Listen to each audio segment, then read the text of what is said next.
What's up guys, welcome back to the channel. It's your boy Dominic Rich. If you're new around here, consider hitting the subscribe button because I'll be talking about the Euro 2020 qualifiers and the main event when it eventually comes around next year.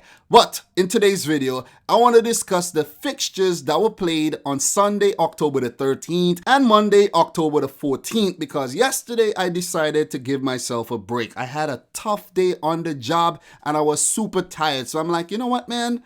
I'm not going to kill myself. I'm going to just give myself a little break, like a treat. And then I'll come today and do, like a double feature type of thing. Yesterday, I actually watched the Wales 1, Croatia 1 fixture. So I'll elaborate more on that when it comes around. But today, I saw England smashing the shit out of Bulgaria 6-0. A well-deserved beatdown after the fans were quite racist.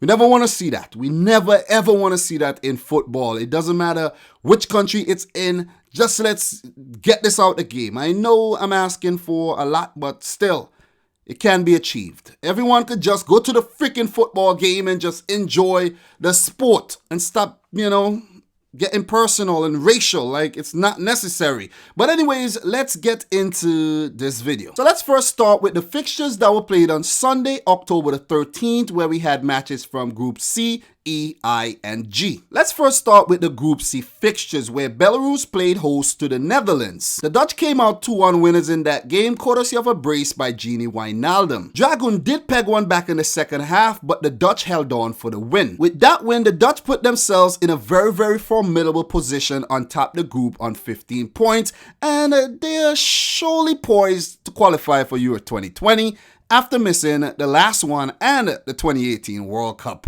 Go Netherlands. This was an expected result, and the Liverpool fans will be really happy that Gini Wijnaldum picked up 2 goals in the game. It means that their chances of winning that ever elusive Premier League title will increase. With that loss, Belarus stay fourth in the table on 4 points and can no longer qualify directly for the Euros, but they do have that UEFA Nations League cushion. In the other Group C fixture, Estonia played host to Germany. Germany won that game 3-0, courtesy of a brace by Ilkay Gundogan and a goal by Timo Werner. It's really nice to see my Man City midfielder amongst the goals as well. This win puts Germany, who had to play most of the game with 10 men, second in the table on 15 points. With that loss, Estonia stay glued to the bottom of the table on 1 point. The other team in this group is Northern Ireland. They're currently third on 12 points. So who do I think will qualify directly to the Euros from this group? The Dutch and the Germans. The Northern Irishmen, I think, are gonna miss out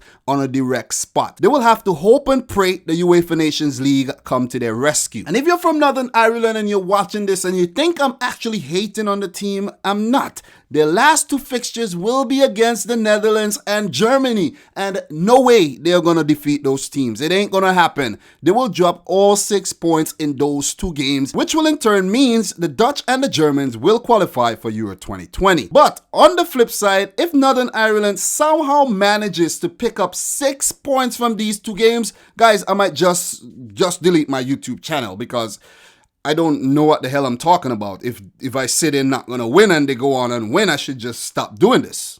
Know what I'm saying? But by the time Germany plays Northern Ireland, they would have played Belarus and they should defeat Belarus and qualify for the Euros. So I'm final on my picks from Group C though. Netherlands and Germany through to the Euros. But when it comes to a direct spot, Northern Ireland is still alive. So let's move on to the Group E fixtures, where Hungary defeated Azerbaijan 1-0. This win came courtesy of a 10th-minute goal scored by Korhut. This win puts Hungary second in the table on 12 points, and they are still in the hunt to take one of those direct spots for Euro 2020. As for Azerbaijan, they are glued to the bottom of the table on 1 point and can no longer qualify directly for the Euros. And I don't even think the UEFA Nations League will come to their rescue. As for the other fixture, the one that I followed, I saw a bit of it, I listened to most of it because I was at work, very, very busy, changing a compressor out of a truck. Yeah, an air compressor, guys. I am a auto mechanic, a wannabe auto mechanic in the daytime. And at night,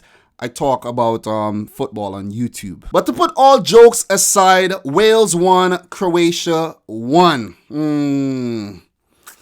Not a good performance on the road by Croatia at all. A team I've been following very, very, very closely at the back end of the World Cup and after the World Cup. They haven't been good on the road. In the home leg of this fixture, Croatia defeated Wales, and I expected another victory for Croatia, which would have put them right into Euro 2020, but they still have to wait until November to know their fate. Zlatko Dalic made quite a few changes to the 11 that defeated Hungary at home. The Welsh coach Ryan Giggs had the likes of Gareth Bale, Daniel James, Connor Roberts, and company to his disposal, and they played well.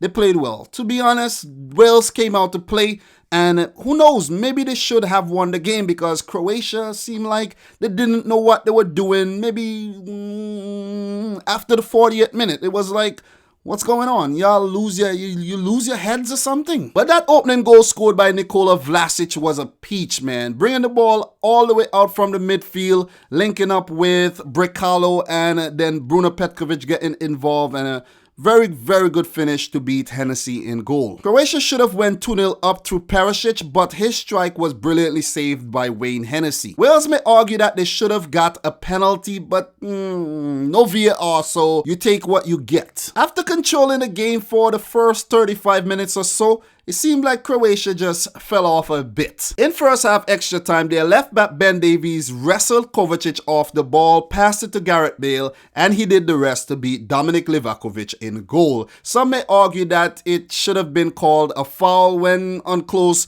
inspection it definitely should have been called a foul, but as I said earlier, take what you get. Well dispatched by Gareth Bale, and the game was level. When the teams came out for the second half, it was mostly a physical affair, ugly football, nothing really fluid, and none of the teams could put the ball in the back of the net. The Croatian players got shown a whole bunch of yellow cards. Lovren will miss the next match, Vida will miss the next match, and maybe another player will miss the next match, but it's not good for Croatia because they're still not safe as yet in terms of qualifying for the Euros. Like, Croatia, come on, you can't leave this for late. This was a brilliant opportunity to just seal that place at Euro 2020, and you guys are fucking up on the road. Like, come on. You did it against Spain when you lost embarrassingly 6-0. You lost to Hungary 2-1, something that you probably never did. Drew on the road to Azerbaijan. These are what I can recall right now. But and now against Wales. Like, Croatia, and the UEFA Nations League at Wembley against England when they lost that. So Croatia, you have to learn how to travel. And at Euro 2020, you guys will be traveling all around Europe. You'll be traveling, so you need to get your act together. Definitely need to. But with Vida and Lovren suspended for the next game, it will be very interesting to see who Zlatko Dalic slots into defense. I think it's going to be Dino Peric to pick up his debut.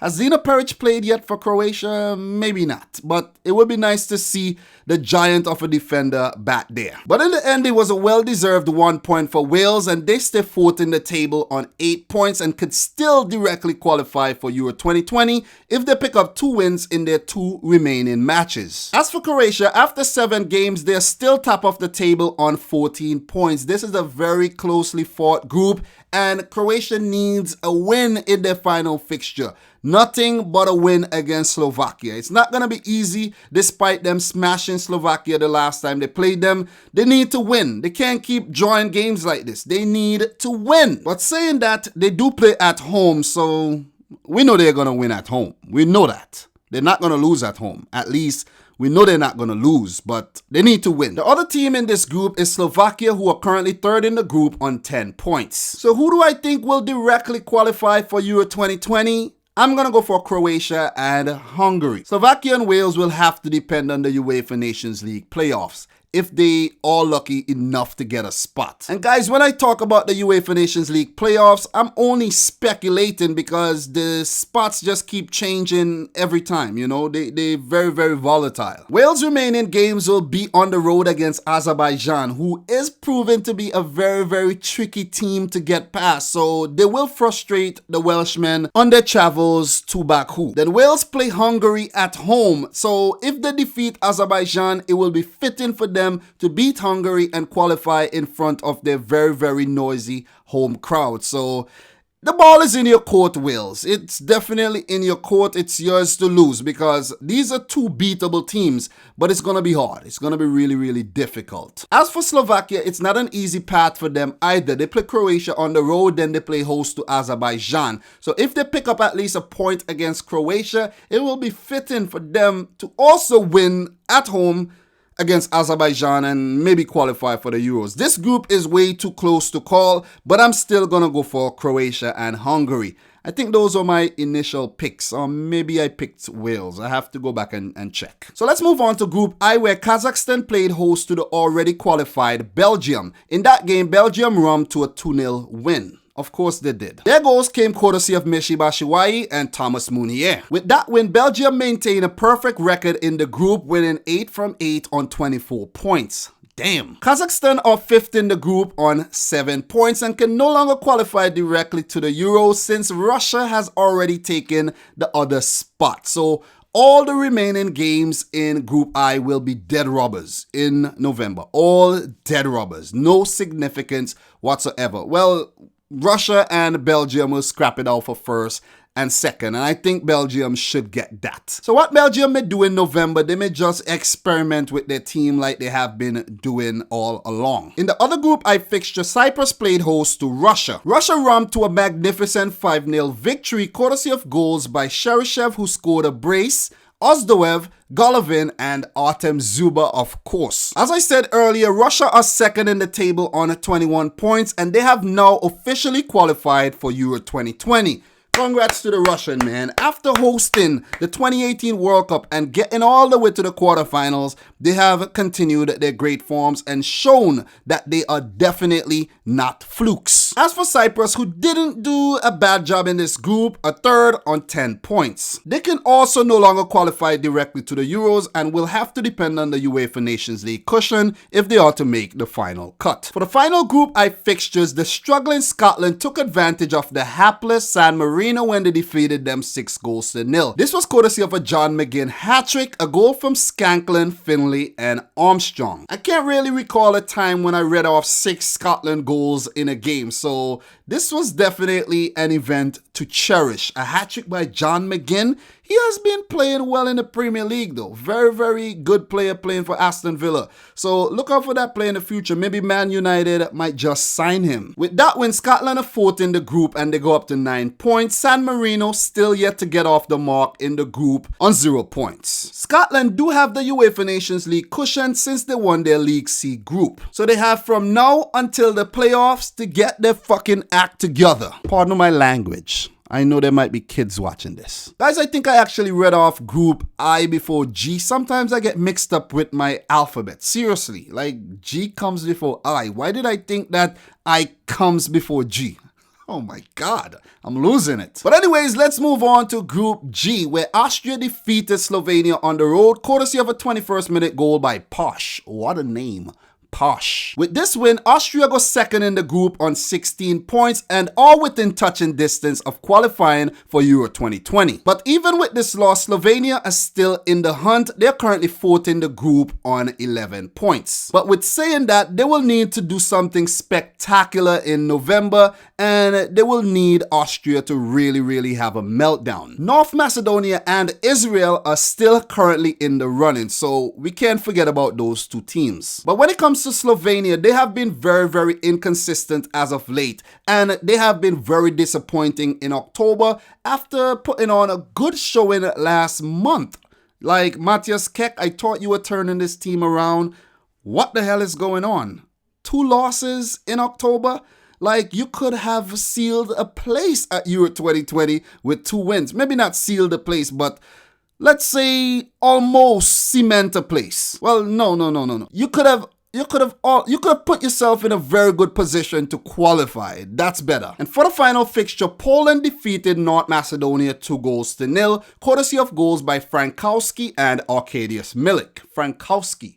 What a name. This win puts Poland directly into Euro 2020 as they on top the group on 19 points. And with North Macedonia and Slovenia only having 11 points, 2 matches left, they could no longer catch Poland, hence the reason why they qualified in October. And I must mention, with this loss, North Macedonia are currently 3rd on 11 points. And I must mention that the other teams in this group are Israel, currently 5th on 8 points. They're still alive, but Latvia currently bottom of the group without a point. They are done. So there's still stiff competition in Group G. Very, very mouth-watering. I like it like this. So who would be the team to join Poland at Euro 2020 from Group G? Austria, North Macedonia, Slovenia, or Israel? Guys, I'm going to put my money on Austria. Austria's final 2 games will be against North Macedonia and Latvia. Those are at least 4 points guaranteed. So guys, that's my recap of the matches that were played on Sunday, October the 13th. If you have anything to add, please do so in the comment section down below. If you're new around here, consider hitting the subscribe button, smash the thumbs up button, and as I said earlier, let me know your thoughts down below. To be continued though. This is part 1 of 2, because I did say that I'm going to talk about the 2 match days. But guys, that's time.